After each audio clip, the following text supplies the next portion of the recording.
वो जयराम ठाकुर नहीं रहे जो पहचान थी कि शराफत है, मुस्कुराहट है, अब गुस्सा है। 5 साल आपको मजबूर मुख्यमंत्री की तरह पेश करते रहे, कुछ अपने भी करते रहे कि इस तरह से वो कोई, और दूसरों ने तो करना ही था। अब क्या माना जाए कि ठाकुर जयराम के आगे अगले चुनावों के बाद कुछ चुनौती है? बहुत सारे लोग बोलते रहे कि जाने वाले हैं ऐसा ऐसा बोलते रहते थे। मुझे इन सारी चीज़ों से कोई फर्क नहीं पड़ता है। जिन लोगों ने चीज़ें की होंगी, चाहे इधर रह के की, चाहे उधर रह करके दी, और आज की तारीख में चाहे लोग इधर के हैं चाहे उधर के हैं, कोई गलतफहमी में नहीं रहना चाहिए। साफ बात कह रहा हूं मैं कि पार्टी आपको पूछ करके कोई तय नहीं करने वाली है। जयराम ठाकुर जी अब शरीफ नहीं रहे हैं, अगर बदमाशी करोगे तो बदमाशी का जवाब भी मिलेगा। डॉक्टर साहब, इसमें तो बीजेपी का परिवार भी डिस्टर्ब होके रह गया आपका सारे का सारा। बड़े बड़े कद्दावर नेताओं की बलि ले ली आप लोगों ने। ऐसा नहीं है, टिकटें द्वारा वापस जा सकती हैं उन लोगों के पास जिनकी छीनी है। और चीजें जो है वो हर व्यक्ति के हिसाब से चलेंगे, ऐसा नहीं है। वहां पर बीजेपी ने हमला किया जहां पर धूमल फैमिली का वर्चस्व था। मुख्यमंत्री शरेआम कह रहे हैं कि 5-5 गुट हैं यहाँ पे। धूमल जी अपनी जगह हैं, पुराने नेता हैं। नड्डा जी राष्ट्रीय अध्यक्ष हैं, उनका अपना कद है। अनुराग जी अपनी जगह हैं, विपक्ष के नेता के नाते हम हैं। माना जाए कि मौजूदा सरकार का जो व्यवस्था परिवर्तन है उसके साथ आपका हृदय परिवर्तन नहीं है। कांग्रेस के जो ठेकेदार थे वो भी आज बोल रहे हैं कि हम आत्मदाह करने के लिए अब तैयार हैं। 2.5 साल के कार्यकाल में कांग्रेस ने अगर भर्ती की, अगर शुरुआत की, तो एक भर्ती है, वो है पुलिस की भर्ती। एक आदमी बोलते हैं और कुछ नहीं कर सकते, जहर तो दे दो। जब आपके दौर में पेपर लीक हुआ, कांग्रेस ने शोर मचाया, लेकिन ऑफिसर्स की ऐसी क्या सेटिंग होती है कि जिस डीजीपी के इन कांग्रेस के लोगों ने उस वक्त पुतले जलाए, विरोध किया, वो इनके इसमें ही पूरा कार्यकाल करके गए। क्या बीजेपी उन इश्यूज को एड्रेस कर पा रही है जो जरूरी है आज के हालात के मुताबिक? धर्म से जुड़ी हुई राजनीति चल रही है, क्या रोजगार धर्म नहीं है ठाकुर साहब? पक्की नौकरी, 58 साल वाली नौकरी, पेंशन वाली नौकरी, ये बातें 58 साल बोल के ना मुकेश भाई के साथ पूरे बदले सेट कर रहे हैं। तो 58 नहीं बोला था, ठूंजा का जो चिकोटी वो आप भी काट रहे हैं। जैसे नाहन में हुआ अभी, बवाल दर बवाल उठते चले गए, हिंदू मुस्लिम, फिर उसमें सिख भी आ गए। ऐसे ही क्या बीजेपी के तमाम नेता तब क्यों नहीं उतरते जब आम युवा को उसकी जरूरत होती है? क्या एक भी कॉल बीजेपी के संगठन ने की? आपका संगठन के खाते से बात करूं, संगठन अति सक्रियता का शिकार भी कहीं ना कहीं हुआ है। प्रदेश अध्यक्ष आपके नहीं चुने जा सके हैं, तो ऐसी क्या खींचतान बीजेपी के भीतर चली हुई है? 9 महीने से एक ही अध्यक्ष है, ना मंडल है, ना मंडल की कार्यकारिणी, ना जिला है, ना जिला की कार्यकारिणी है, ना प्रदेश है, प्रदेश की कार्यकारिणी, ना प्रदेश के पदाधिकारी। आप वीरभद्र सिंह फैमिली के बहुत क्लोज रहे हैं, लेकिन मुझे उम्मीद थी कि सुखू जी हमारी पृष्ठभूमि की है। कोई मीडिया का आदमी उनके खिलाफ कोई खबर छाप दे, उनके खिलाफ FIR। कोई आदमी कोई सोशल मीडिया में टिप्पणी कर दे, उनके खिलाफ FIR। कोई विधायक उनके खिलाफ कुछ बयान दे दे, उनके खिलाफ FIR। कोई हथियार लेकर के वो नहीं गए, कोई डांग डंडा लेकर के वो नहीं गए। अब आप बैठे हैं पठानिया जी, आपकी खबर सुनते हैं हम खूब, आप हमारी ऐसी तैसी करते हैं, लेकिन उसके बावजूद हमने तो आपके ऊपर कोई टिप्पणी नहीं, हमने तो कहा कि आपके ऊपर FIR दर्ज करेंगे। ये सत्ता हमेशा के लिए नहीं, किसी के पास नहीं रही। और इस बात का एहसास मुख्यमंत्री जी को क्यों नहीं हो रहा मुझे मालूम नहीं। ज्यादा से ज्यादा बच्चा है 2.5 साल का, उसकी गारंटी नहीं है। वो जनता जिस तरह से आपने कहा कि चौक चौराहों पर बातें हो रही हैं, इसमें बीजेपी को स्पेस मिल रहा है क्या? किसी क्षेत्र में नजर मारो, सरकार है कहाँ, लोग पूछते हैं। बेटा घोषित करते हैं उनका त्याग पत्र, पिता त्याग पत्र देने के लिए तैयार भी हो जाते हैं, लेकिन उनके ऊपर थोड़ा दबाव आता है। इतनी खींचातानी तो है, इस चीज से इनकार नहीं किया जा सकता। तो आप अपने लोगों को क्या मैसेज देंगे? मेरे PWD डिवीजन का बजट इस बार का 1.5 लाख रुपए है। आप थोड़ा सोच के बोलो, आप 1.5 लाख रुपया। लेकिन एक मुद्दे पे आप सब इकट्ठे हो जाते जब आपके वेतन भत्तों की वृद्धि की बात आती है। छोड़ दो, आप बीजेपी के छोड़ेंगे तो शायद इनको भी लगे कि हमें भी छोड़ना पड़ेगा जो बढ़ोतरी हुई है। अभिवादन स्वीकार करें, मैं उदय पठानिया। जयराम ठाकुर, नेता विपक्ष, पूर्व मुख्यमंत्री। और जयराम जी की शराफत के चर्चे हमेशा 5 साल रहे, लेकिन अब जयराम जी शरारती हो गए हैं और गुस्सा भी आने शुरू हो चुका है। तो आज एक बार फिर मेरे साथ जयराम ठाकुर जी हैं। ठाकुर साहब, बहुत बहुत स्वागत आपका। जी धन्यवाद, थैंक यू। जैसा कि मैंने पहले कहा कि अब वो जयराम ठाकुर नहीं रहे जो पहचान थी कि शराफत है, मुस्कुराहट है, अब गुस्सा है, पूरी एक तरह से ये कहें कि बवाल अंदर भरा हुआ है आपके? नहीं, देखिए, बवाल जैसी कोई चीज़ नहीं है। हमेशा जो आपके ऊपर एक दायित्व है, आपकी जो भूमिका है जी, वो आदमी के इसको निर्धारित करता है। बतौर मुख्यमंत्री मुझे हिमाचल प्रदेश में काम करना था। सहजता, सरलता आज भी मेरे स्वभाव का हिस्सा, पहले भी था, उसमें कोई परिवर्तन नहीं है जी, लेकिन उस वक्त ये था कि ज़्यादा काम करना, कम बोलना, जी, क्योंकि काम करने के लिए बोलने की आवश्यकता नहीं होती है और काम बोलता है। और ऐसी स्थिति में मैं इस बात को कह सकता हूँ कि हमने ईमानदारी से 5 साल तक काम किया, काम पर फोकस किया और उसके परिणाम में आज 2.5 साल का कार्यकाल कांग्रेस पार्टी का बीतने के बाद लोग बहुत याद कर रहे हैं उन कामों को जो भारतीय जनता पार्टी की सरकार के दौरान हुए थे। जी। तो इसलिए हमारा फोकस उस वक्त ये था। आज हमारे पास दायित्व अलग तरह का है और उस दायित्व में स्वाभाविक रूप से, क्योंकि सरकार है, धीमे बात की हुई, तर्क के साथ बात की हुई, कई बार उनको समझ में नहीं आती है और सहजता उनको ठीक नहीं लगती है, तो उस दायित्व के अनुसार जो है मुझे अपनी बात कहने के लिए कई बार थोड़ा बोलना पड़ता है और स्वभाव से हट करके भी बोलना पड़ता है। लेकिन स्वभाव में परिवर्तन नहीं है, स्वभाव मेरा वैसा ही है जैसा मैं पहले था, वही जा रहा हूँ। तो ये माना जाए कि मौजूदा सरकार का जो व्यवस्था परिवर्तन है उसके साथ आपका हृदय परिवर्तन नहीं है? नहीं, बिल्कुल नहीं, सवाल पैदा नहीं होता है। देखिए, वर्तमान जो कांग्रेस की सरकार जो है वो किसी भी तरह से उसके प्रति दया का भाव अब लोगों में भी समाप्त हो गया है और हम तो विपक्ष के मन में लोगों के प्रति दया भाव है?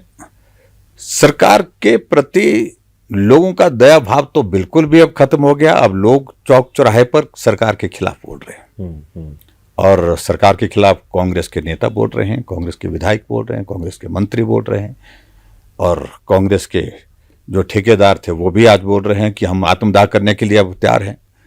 और यहाँ तक कि जनता की स्थिति तो ये है कि जो अभी इन्होंने कार्यक्रम चलाया है सरकार गांव के द्वार, उस कार्यक्रम में एक मंत्री जाते हैं हमारे पड़ोस के विधानसभा क्षेत्र में, एक आदमी बोलते हैं और कुछ नहीं कर सकते, जहर तो दे दो बोलते हैं।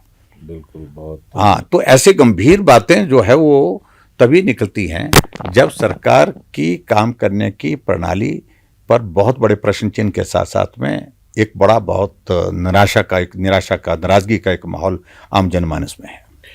सहमत हूँ, इस चीज से इनकार नहीं किया जा सकता। लेकिन अगर, चलिए मैं सियासत वाले इशू पे बाद में चलूंगा, आज आपकी प्रेस कॉन्फ्रेंस थी, उसमें भी आपके जो तेवर थे वो खासे तीखे थे। नहीं, देखियो, आज का विषय बहुत हिमाचल प्रदेश के नौजवानों के भविष्य से जुड़ा हुआ विषय था। पुलिस की भर्ती। 2.5 साल के कार्यकाल में कांग्रेस ने अगर शुरुआत की तो एक भर्ती है, वो है पुलिस की भर्ती जी। और पुलिस की भर्ती जो एकमात्र भर्ती 2.5 साल में, और गारंटी तो उन्होंने दी थी कि 5 लाख नौकरी 5 साल में देंगे, 1 लाख नौकरियां 1 साल में देंगे, पक्की नौकरी, 58 साल वाली नौकरी, पेंशन वाली नौकरी। ये बात है। 58 साल बोल के ना मुकेश भाई के साथ पूरे बदले सेट कर रहे हैं। नहीं तो 58 साल का बयान जो था 58 नहीं बोला था, ठूंजा का जो चिकोटी वो आप भी काट रहे हैं। हाँ, बिल्कुल 58 साल बोले, क्योंकि हम पहाड़ में ठूंजा साल बोलते हैं। हिंदी का शब्द थोड़ा अलग है। लेकिन मैं इस बात को कह रहा हूं कि एकमात्र भर्ती 2.5 साल के बाद होती है और उसमें भी सरकार की ईमानदारी के परखचे उड़ा देते हैं लोग। और लोग नहीं, हम नहीं उड़ा रहे हैं, वो बच्चे जो एग्जाम देने के लिए गए थे। जी। पूरा एग्जामिनेशन सेंटर में चीटिंग चल रही थी। मोबाइल लेकर के एग्जामिनेशन सेंटर के अंदर लोग थे, बिना आइडेंटिटी कार्ड के लोग जो है वो एग्जामिनेशन सेंटर के अंदर थे, मिल करके वहां पर पेपर सॉल्व किया जा रहा था। और सीसीटीवी की रिकॉर्डिंग निकालिए और उसकी जांच करिए अगर हम गलत बोल रहे हैं। ये वीडियो पर एक नहीं 4 नौजवानों ने अपनी बात कही है। बिल्कुल। तो इसका मतलब क्या है? हमारे टाइम में शोर डालते रहे, 2.5 साल से एक ही बात, पेपर लीक होता रहे, लीक होता तो उनके खिलाफ कार्रवाई हुई है।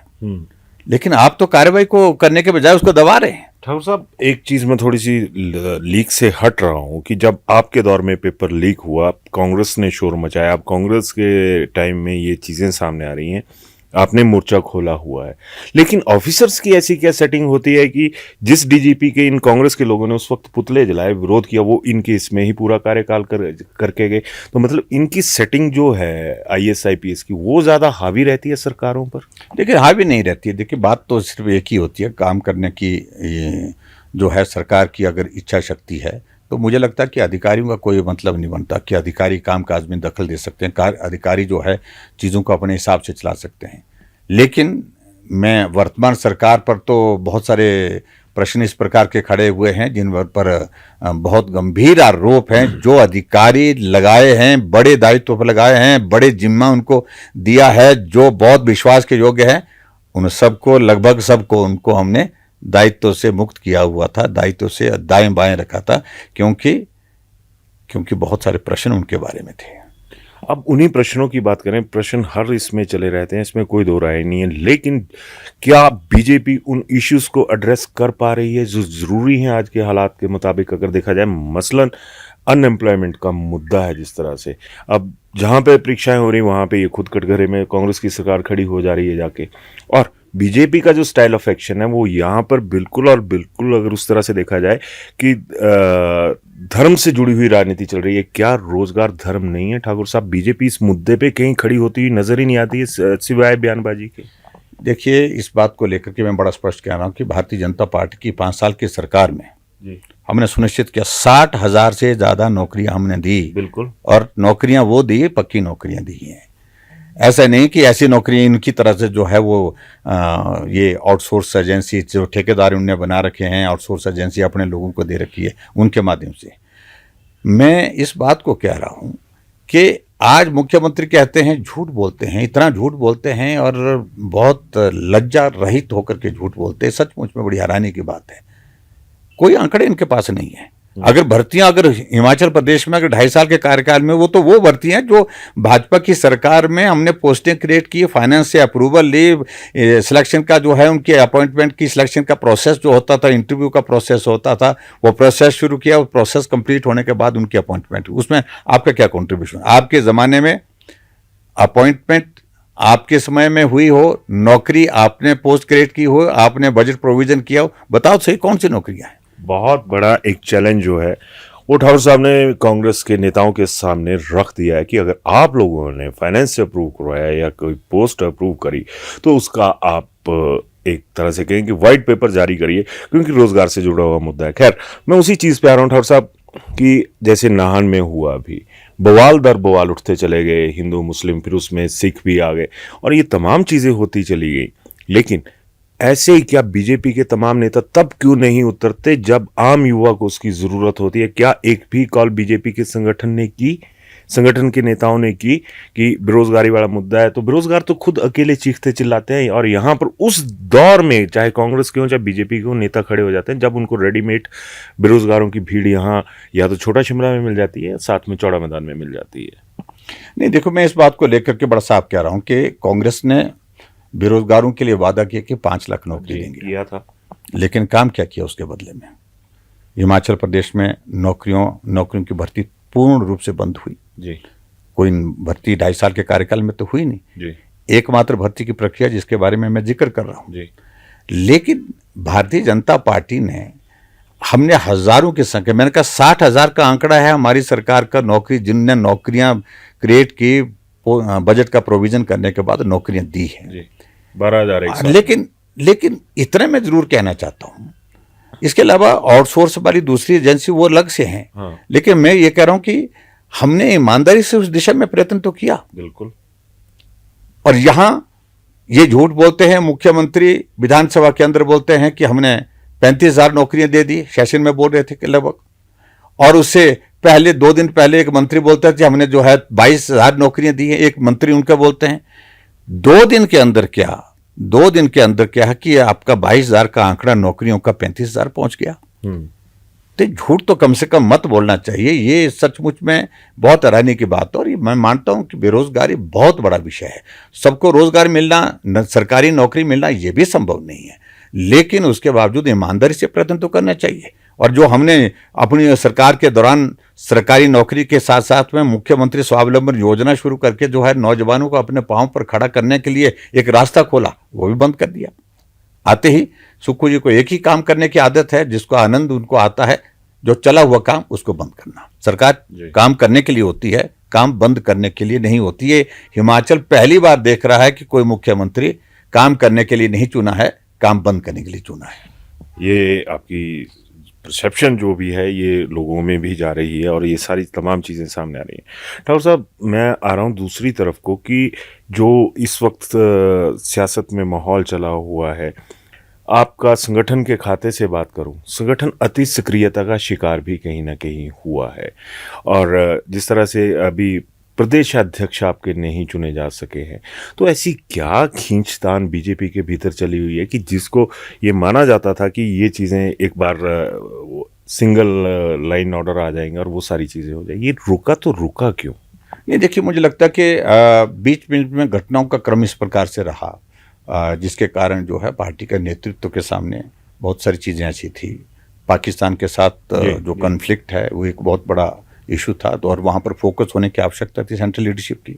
और उसके बाद और चीज़ें भी घटित हुई, विमान हादसा और ये सारी चीज़ों के कारण जो है डिले हुआ है। लेकिन एक बात तो आपको मानिए, हमारे पास राष्ट्रीय स्तर पर भी संगठन है, प्रदेश के स्तर पर भी संगठन है, प्रदेश के अध्यक्ष हैं, प्रदेश की कार्यकारिणी है, जिला के अध्यक्ष हैं, जिला की कार्यकारिणी है जो काम कर रही है, मंडल के अध्यक्ष हैं, मंडल की कार्यकारिणी है। यहाँ कांग्रेस में उस तरफ देखें तो कि 9 महीने से एक ही अध्यक्ष है, ना मंडल है, ना मंडल की कार्यकारिणी, ना जिला है, ना जिला की कार्यकारिणी है, ना प्रदेश है, प्रदेश की कार्यकारिणी, ना प्रदेश के पदाधिकारी हैं। आप वीरभद्र सिंह फैमिली के बहुत क्लोज रहे हैं। एक जो सामाजिक रिश्ते होते हैं या सामाजिक सद्भाव होता है, आज की डेट में कैसे नोट कर रहे हैं आप उस चीज़ को कि वो पुरानी चीज़ें रहीं? जिस तरह से आप और मुख्यमंत्री सुखविंदर सिंह सुक्खू अक्सर भिड़ते रहते हैं बहुत सारे मसलों के ऊपर, तो वो पुरानी चीज़ें कहाँ पे चली गई? देखिए, एक बात मान करके चलना चाहिए कि पुराने समय में लड़ाइयाँ जो है वो व्यक्तिगत भी हुई है, राजनीतिक भी, लेकिन व्यक्तिगत मुद्दों पर भी बहुत नीचे के स्तर पर चीज़ें चली गई थी। आज के स्तर पर हमारी राजनीतिक लड़ाई है, वैचारिक लड़ाई है। हम किसी ऐसे विषय को लेकर के नहीं कि हम किसी जाति मामले को लेकर के, उस वक्त तो ये स्थिति थी, पर आपके दौर में नहीं थी। हाँ, लेकिन हमने एक बात बड़ी साफ कही थी, जब हम सत्ता में आए तो हमने पहले दिन एक कमिटमेंट की कि हम राजनीतिक प्रतिशोध की भावना से काम नहीं करेंगे। अगर हमने पहली दिन बात कही तो उस पर हम अक्षरशः पालन किया 5 साल तक। कोई राजनीतिक दुर्भावना के साथ हमने काम नहीं किया। लेकिन मुझे उम्मीद थी कि सुक्खू जी हमारी पृष्ठभूमि की हैं, क्योंकि राजनीतिक पृष्ठभूमि नहीं है उनकी, और पहली बार मुख्यमंत्री बने कि ऐसी चीज़ों में नहीं उलझेंगे। लेकिन उन्होंने उनसे भी खराब दौर शुरू कर दिया। कोई मीडिया का आदमी उनके खिलाफ कोई खबर छाप दे, उनके खिलाफ FIR। कोई आदमी कोई सोशल मीडिया में टिप्पणी कर दे, उनके खिलाफ FIR। कोई विधायक उनके खिलाफ कुछ बयान दे दे, उनके खिलाफ FIR। और यहां तक अब तो हद हो गई कि नाहन और ये जो सिरमौर का जो मामला अभी हाल ही में घटित हुआ है, जहां पौंटा साहिब का, मैं जाकर के आया, पार्टी के हमारे प्रदेश के अध्यक्ष के ऊपर FIR 307 का मामला, और पार्टी के हमारे विधायक जो पूर्व मंत्री सुखराम चौधरी, उनके खिलाफ मामला दर्ज किया 307 का।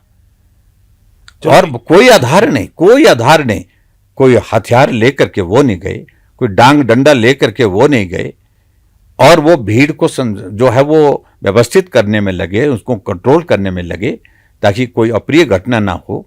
लेकिन प्रश्न पैदा होता है कि जो ईंटें मार रहे थे ऊपर से, उनके ऊपर FIR नहीं है, उनको कोई गिरफ्तारी नहीं है। लेकिन यहां से गिरफ्तारियां 4 तो अंदर मतलब गिरफ्तारियां कर दी, उसके बाद और भी गिरफ्तारियां हो गई जो जानकारी मिली। तो ऐसी सूरत में मुख्यमंत्री को इस बात को मान करके चलना चाहिए कि आपका 2.5 साल का कार्यकाल खत्म हो गया है, ज़्यादा से ज़्यादा बचा है 2.5 साल का, उसकी गारंटी नहीं है वो, ये भी मैं कहता हूँ। लेकिन इसके बाद आपने इतने सारे लोगों के साथ दुश्मनी ले ली, बेवजह की ले ली, कुछ चीज़ों को अवॉइड करता है। अब आप बैठे हैं पठानिया जी, आपकी खबर सुनते हैं हम खूब, आप हमारी ऐसी तैसी करते हैं, अब ये भी रिकॉर्ड में आ रहा होगा। लेकिन उसके बावजूद हमने तो आपके ऊपर कोई टिप्पणी नहीं, हमने तो कहा कि आपके ऊपर FIR दर्ज करेंगे जी।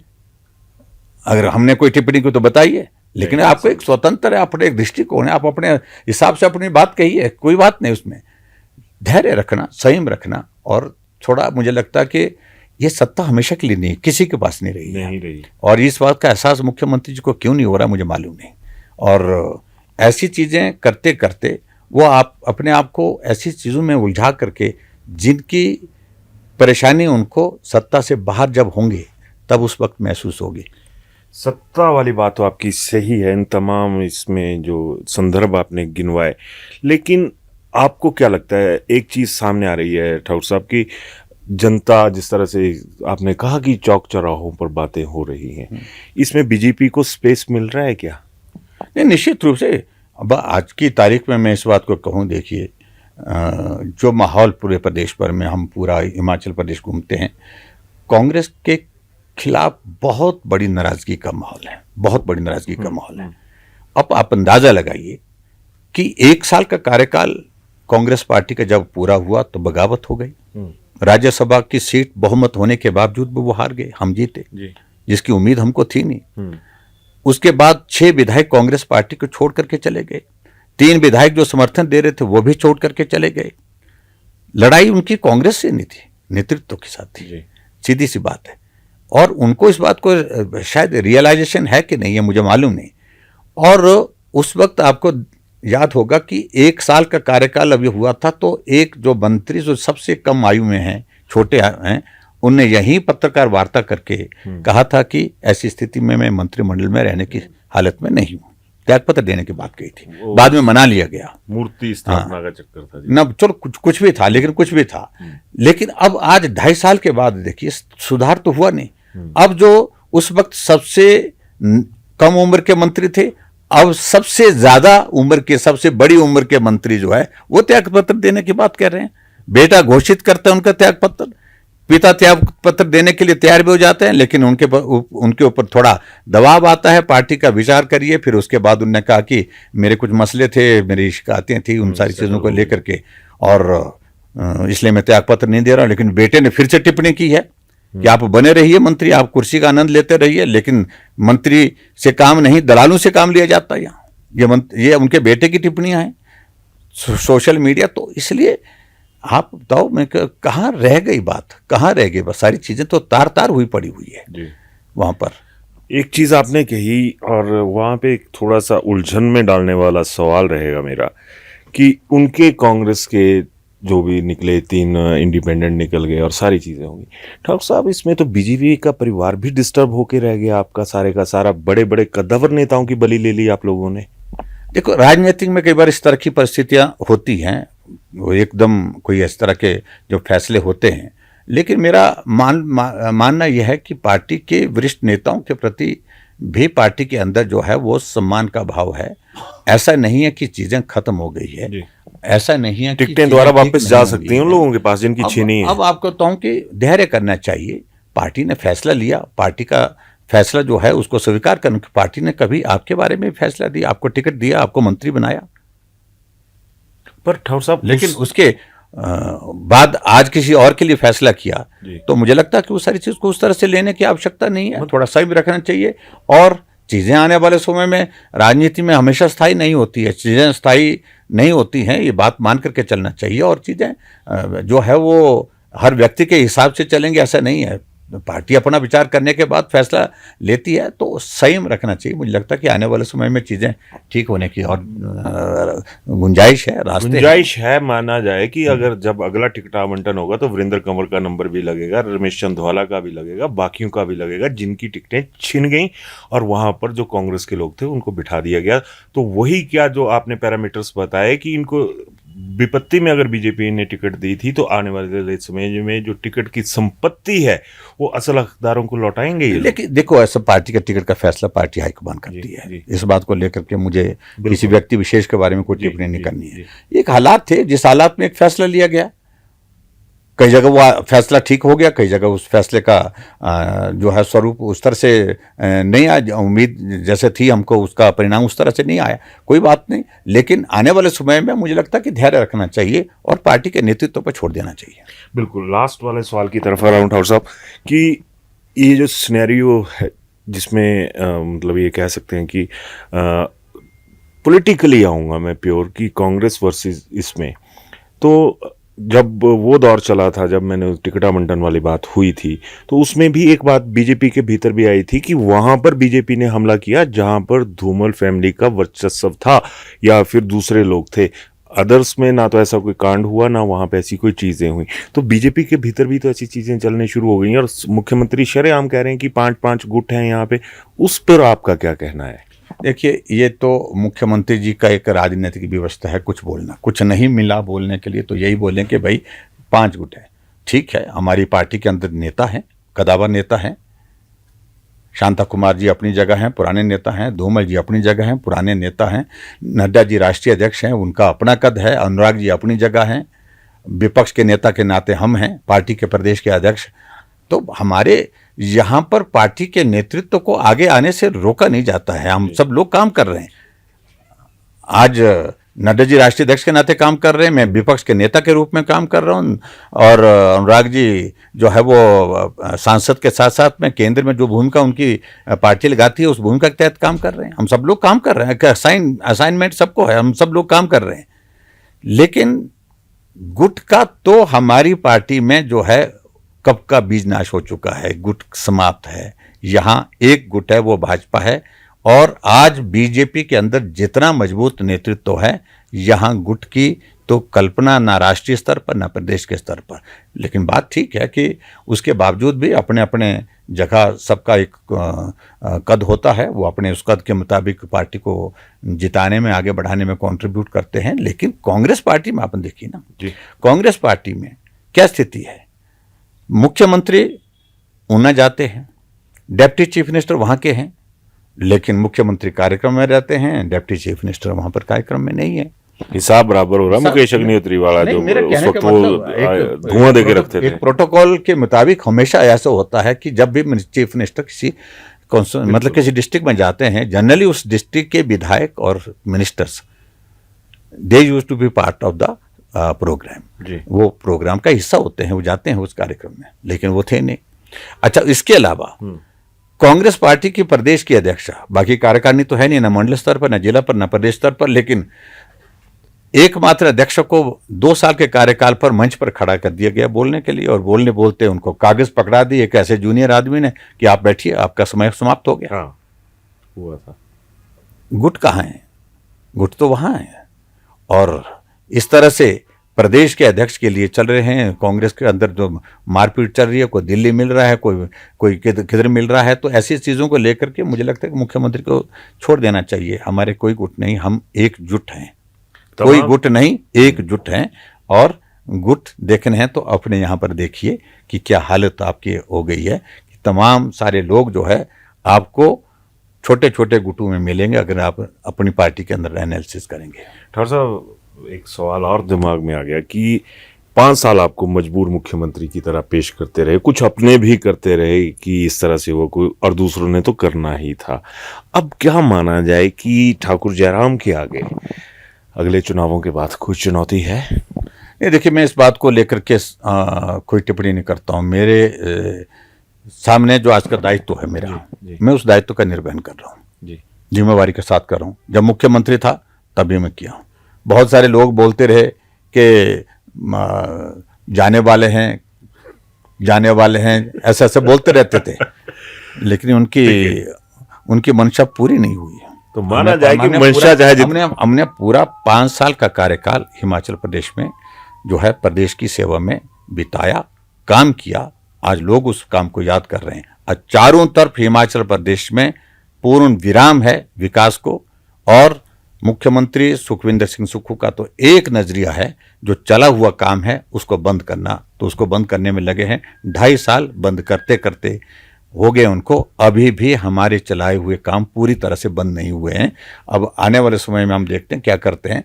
लेकिन हैरानी की बात है ये कि जिन लोगों ने हमारे बारे में जो भी किया, अच्छा सोचा बुरा सोचा, हम जो है ऊपर वाले की कृपा से, पार्टी के नेतृत्व की कृपा से, जनता के आशीर्वाद से अपने काम पर तब भी थे, अपने काम पर आज भी हैं, और अपने काम पर आगे बढ़ेंगे। मुझे इन सारी चीज़ों से कोई फर्क नहीं पड़ता है और कोई परवाह भी बहुत ज़्यादा नहीं मारता हूँ मैं। जिन लोगों ने चीज़ें की होंगी, चाहे इधर रह के की, चाहे उधर रह करके दी, वक्त जवाब देता है। और आज की तारीख में जी, चाहे लोग इधर के हैं चाहे उधर के हैं, कोई गलतफहमी में नहीं रहना चाहिए। साफ बात कह रहा हूं मैं कि पार्टी आपको पूछ करके कोई तय नहीं करने वाली है। पार्टी का असेसमेंट करने का अपना तौर तरीका है। पार्टी आपको जो है वो आपके कहने पर नहीं करेगी, मेरे कहने पर नहीं करेगी, पार्टी किसी के कहने पर नहीं करेगी। पार्टी का आकलन पार्टी का नेतृत्व करता है और जो नेतृत्व तय करता है वो किसी को मालूम नहीं होता। तो इसलिए फालतू की बातों में ना उलझें, काम करें, ईमानदारी से काम करें, चाहे इधर के हैं चाहे उधर के हैं। इधर के हैं या उधर के हैं, लेकिन एक लाइन यहां पर बिल्कुल साफ नजर आ गई कि ठाकुर जयराम ठाकुर जी अब शरीफ नहीं रहे हैं। अगर बदमाशी करोगे तो बदमाशी का जवाब भी मिलेगा, अगर शराफत के साथ बात करेंगे तो शराफत के साथ भी जवाब मिलेगा। और इनके इस बातचीत में बहुत सी चीज़ें निकलकर सामने आ चुकी हैं, बशर्ते थोड़ी सी सियासत वाला दिमाग आपको भी लगाना होगा। खैर ठाकुर साहब, लास्ट में चलते चलते एक सवाल मेरा आपसे रहेगा कि जब ये इतनी खींचातानी तो है, इस चीज़ से इनकार नहीं किया जा सकता, तो आप अपने लोगों को क्या मैसेज देंगे कि जो कांग्रेस की गलतियां हो रही हैं उनका फ़ायदा उठाओ या खुद मेहनत करो? नहीं, पहली बात तो यह है कि हम आज हिमाचल प्रदेश में सत्ता में नहीं विपक्ष में हैं। बिल्कुल। और विपक्ष के नाते हमारा एक दायित्व बनता है, धर्म बनता है, और वो ये बनता है कि जो भी सरकार के फैसले जनहित में नहीं हैं उनका विरोध करिए। और उसके साथ साथ में हमारा जो दायित्व है, हिमाचल सर्वोपरि है। हिमाचल के लिए हिमाचल आगे बढ़े, हिमाचल के लिए जो भी हमको करना पड़े आगे बढ़ाने के लिए, उस योगदान को हमको सदैव देना है। आदरणीय प्रधानमंत्री नरेंद्र मोदी जी का जो जिस प्रकार से हिमाचल के साथ स्नेह है, प्यार है, और हिमाचल को हर तरह से वो समर्थन देते हैं हर काम के विकास के लिए, उसमें उनके भरोसे पर हम इस बात को कह सकते हैं कि हिमाचल निश्चित रूप से आगे बढ़ेगा। और आप सब हिमाचल प्रदेश को आगे बढ़ाने में अपना योगदान दें। अब थोड़ी सी बात और बढ़ जाएगी, आप लगातार कहते हैं कि ये थैंकलेस है। ये थैंकलेस तो कांग्रेस की जो है ये इनके रग में ही भरा पड़ा हुआ है।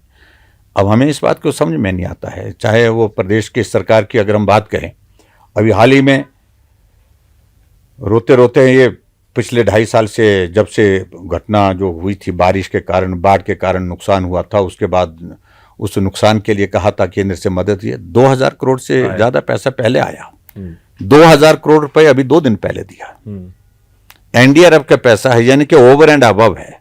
जो क्लेम्स हिमाचल प्रदेश की गवर्नमेंट ने प्रस्तुत किए थे केंद्र के समक्ष, उसमें 2000 करोड़ रुपए जो है और एडिशन किया है। और उसके बावजूद भी अभी तक मुख्यमंत्री की ओर से, मंत्रिमंडल की ओर से धन्यवाद का एक शब्द नहीं है।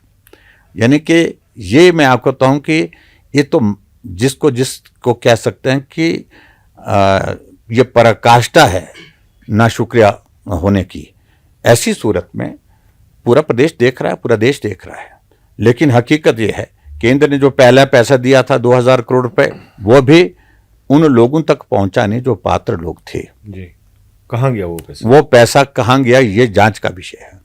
अभी भी जो पैसा दिया गया है ये भी पात्र लोगों तक पहुंचेगा, इस सारी चीज को लेकर के प्रश्न चिन्ह है। आप इस पे कमेटी गठित करेंगे? हम इस सारी चीज को लेकर के करेंगे, हम करेंगे, हम विचार करेंगे इन सारी चीजों। हम देखते हैं अब क्या करते हैं। सारा पैसा पीछे इन्हें सैलरी में और दूसरी चीजों में इधर उधर खर्च कर दिया। और जो पात्र लोग आज भी, मैं बाकी जगह छोड़ो, मैं अपने विधानसभा क्षेत्र की बात करता हूँ जहां बाढ़ के कारण बहुत नुकसान हुआ है। आज भी आप गांव में जाएंगे तो आप बोलेंगे कि कितने लोगों के घर चले गए, तो हाथ लोगों के खड़े होंगे, इतने लोगों के गए। और कितने लोगों को पैसा मिला, 10% लोग भी ऐसे नहीं होंगे जिनको पैसा मिला है। और जो पैसा मिला है वो लोग प्रभावशाली, वो लोग कांग्रेस के पक्के लोग, पुराने लोग, उनको छांट छांट कर पैसा दिया गया। अरे भाई, बाढ़ ने तो ये तय नहीं किया था कि किसी का घर तब उजाड़ेंगे वो किस पार्टी का है। तो नुकसान जिसका हुआ उसको मिलना चाहिए। तो सच्चाई यह है कि ईमानदारी तो बिल्कुल नहीं है। और धन्यवाद करने का तो रिवाज ही नहीं है। और मुझे लगता है कि ये केंद्र से यहाँ तक का इनकी एक आदत बन गई है, राहुल गांधी से लेकर के प्रदेश के यहाँ के हिमाचल प्रदेश के नेतृत्व की, कि केंद्र सरकार का धन्यवाद नहीं करना, और आज भी कह रहे हैं कि ऊंट के मुंह में जीरा।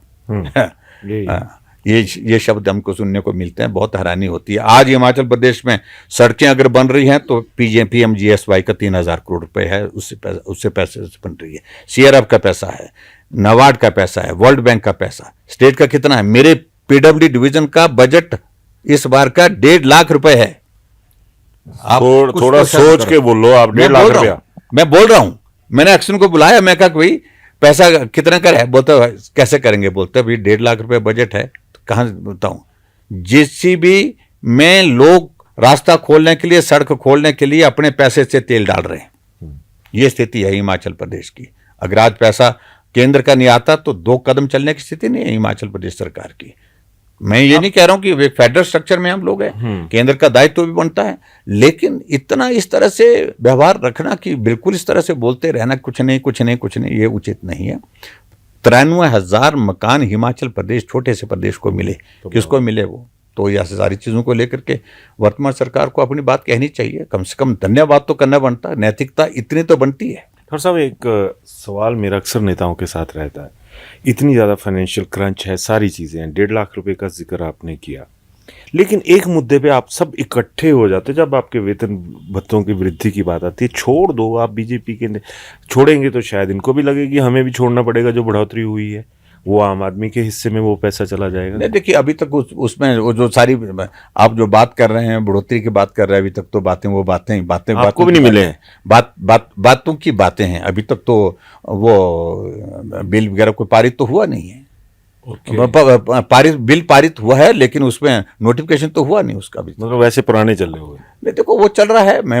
हम इस बात के लिए कभी इंसिस्ट नहीं कर रहे हैं कि भाई तुम अभी करो, आज ही करो, इसी के वक्त करो, लेकिन मेरा कहने का मतलब यह है कि बातें हुई हैं, लेकिन उन सारी चीज़ों को लेकर के मुझे सिर्फ एक ही बात कहनी है कि मुख्यमंत्री जी जो टैक्सीज लगा रहे हैं, लगातार टैक्सीज लगा रहे हैं, इधर लगा रहे हैं, उधर लगा रहे हैं, उस सारी चीज़ से हासिल आज तक कुछ हुआ नहीं। उसके बावजूद आप लोगों को इंतजार था कि सरकार नहीं चलेगी, सरकार चल रही है। नहीं, उसके बावजूद सरकार चल रही है, इस चीज का आभास किसी को नहीं है। कोई आदमी इस बात को मानने के लिए सरकार नाम की कोई चीज है हिमाचल प्रदेश में?